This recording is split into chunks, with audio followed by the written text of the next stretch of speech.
Ashimwe inshuti z'umusaraba, tugiye gusubukura ya gahunda y'ukuntu wakwivura ukoresheje gusenga.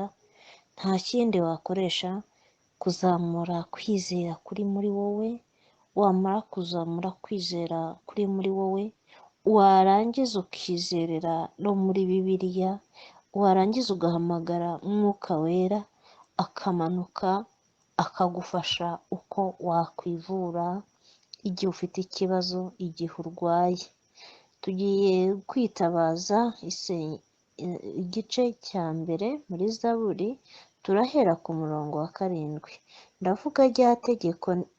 Ndavuga rya tegeko, Uwiteka arambwiye ati, uri umwana wanjye, uyu munsi ndakubyaye. Saba nzaguha amahanga ngo abe umwandu wawe. Haleluya.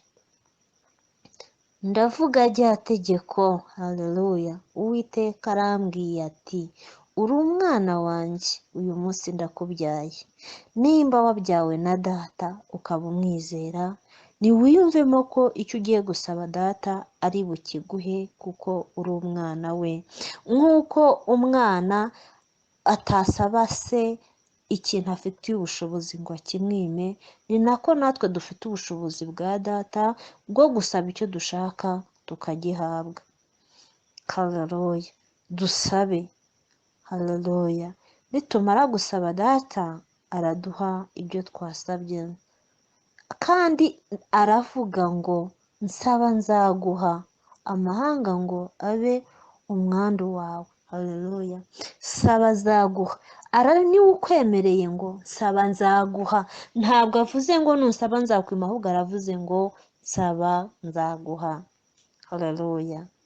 Byiza kubyarwa n'Imana, byiza ko akwemereye ko numusaba azagira gute, azaguha. Ni ukuri.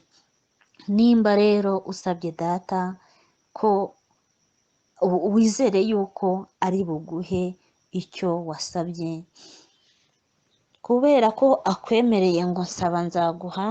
Mubwire ati, data ndarwaye, kandi indwara mfite ni wowe mudogiteri utabadogiteri bo mu isi. Indwara mfite ni wowe wayinkiza, urashoboye, ndakwizeye. Nkiza.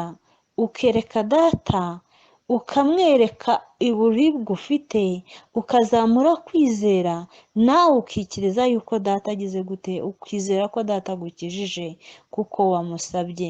Kenshi impamvu dusaba ntiduhabwe ni ukubera ko dusaba tujagaraye, tutazi ibyo dusabye. Ariko iyo duhamanyije n'Imana n'Umwana n'Umwuka Wera tugasaba, data yururuka cyane kuduha ibyo dusabye. Amina. Nta mwana rero wasaba se ngo yange kumuha icyo yasabye. Dusabe rero inshuti z'umusaraba, dusabe data aduha icyo yasabye. Mugire amahoro. Yesu abagirire neza. Shalom shalom.